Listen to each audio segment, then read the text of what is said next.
राजनपुर में इंसानी अफसोस वाकया, नौमौलूद बच्ची को पैदा होने के बाद सड़क पर फेंक दिया गया। एक्सचेंज रोड पर आवारा कुत्ते ने नौमौलूद बच्ची को झंझोड़ दिया, काट कर बेदर्दी से जान ले ली। आवारा कुत्ता नौमौलूद बच्ची को मुंह में लेकर घूमता रहा। शहरियों ने देखा तो बच्ची को आवारा कुत्ते के मुंह से छीना। नौमौलूद की शनाख्त न हो सकी, लाश अस्पताल मुंतकिल। ये जो आपने वाकया सुना, मैंने जब सुना तो रोंगटे खड़े हो गए, क्योंकि कोई इंसान इसको गवारा नहीं कर सकता कि एक मासूम बिल्कुल एक दिन की बच्ची जिसका कोई कसूर नहीं है उसको ऐसे फेंक दिया गया कि आवारा कुत्ते जो है वो उसको मुंह में ले कर काटते रहे और घूमते रहे। और कुछ लोगों की इंसानियत उनके अंदर बाकी थी, उन्होंने देखा और कुत्ते से छुड़ाया। और इस तरीके से ये अफसोसनाक और शर्मनाक वाकया ये हमारे सामने आया। तो लोग इस तरह क्यों करते हैं कि बाद लोगों की जो गलत सोच बनी हुई है वो समझते हैं कि शायद बेटी पैदा हो गई है तो ये हमारे लिए बहुत अफसोस की बात है। तो ये मैं समझता हूँ कि ज़माना जाहिलियत से भी बदतरीन ये शक्ल सामने आ रही है। बेटी अल्लाह ताला की रहमत है। ज़माना जाहिलियत से बदतर इसलिए मैं कह रहा हूँ कि ज़माना जाहिलियत में फिर भी लोग वो गलत तो करते थे, लेकिन वो आवारा कुत्तों के लिए और इंसानियत की तौहीन के लिए उसको बाहर नहीं फेंकते थे, बल्कि उसको दफन करके आते थे ताकि दरिंदों के और जानवरों के हाथ में ये ना लगे।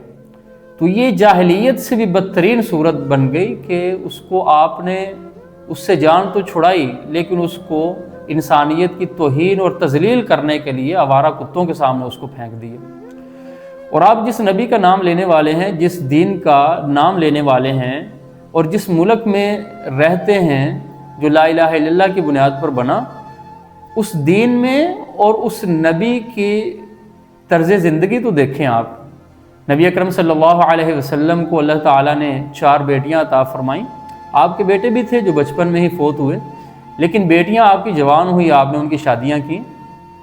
तो उनमें हज़रत फ़ातिमा रज़ी अल्लाह तआला अन्हा, उनसे बहुत ज़्यादा प्यार था। आपने फरमाया कि फ़ातिमा मेरे जिगर का टुकड़ा है। और फिर रिवायात में आता है कि आप सल्लल्लाहु अलैहि वसल्लम जब लोगों के दरमियान बैठे होते थे, दूसरी तरफ से हज़रत फ़ातिमा जब तशरीफ़ लाती थीं तो नबी अकरम सल्लल्लाहु अलैहि वसल्लम उठकर खड़े होते और आगे बढ़ के उनका इस्तकबाल करते थे, उनको वेलकम करते थे और उनका माथा चूमते थे और उनके लिए अपनी कमली मुबारक काली चद्दर जो है वो नीचे बिछाते, उसके ऊपर उनको बिठाते थे।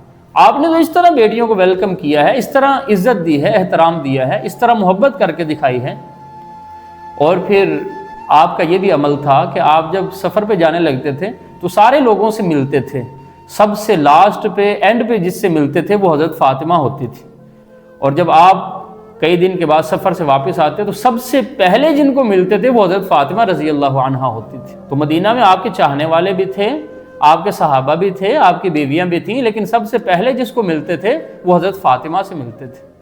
तो बेटियों से इस तरह मोहब्बत सिखाई है। बेटियां जो है वो फेंकने के लिए नहीं होती, बेटियां इस तरह लावारिस छोड़ने के लिए नहीं होती, वो तो मोहब्बत के लिए होती हैं। एक रिवायत में फरमाया कि 2 बेटियों के ज़रिए जिसको अल्लाह ताला ने आजमाया और फिर उसने उन बेटियों की अच्छे से तरबियत की, अदब सिखाया, तालीम दी और फिर मुनासिब जगह पे, अच्छी जगह पे उनका रिश्ता कर दिया। तो फरमाया कि जिसने इस तरह अपना हक अदा किया वो जन्नत में मेरे साथ इस तरह होगा जैसे ये दोनों उंगलियां हैं। यानी जन्नत में वो नबी अकरम सल्लल्लाहु अलैहि वसल्लम के साथ उसको मकाम हासिल होगा और वहाँ पर उनको बड़ी जन्नतों में जगह मिलेगी जिसने ये वाला अमल किया है कि अपनी बेटियों की तरबियत की है और उनका हक अदा किया।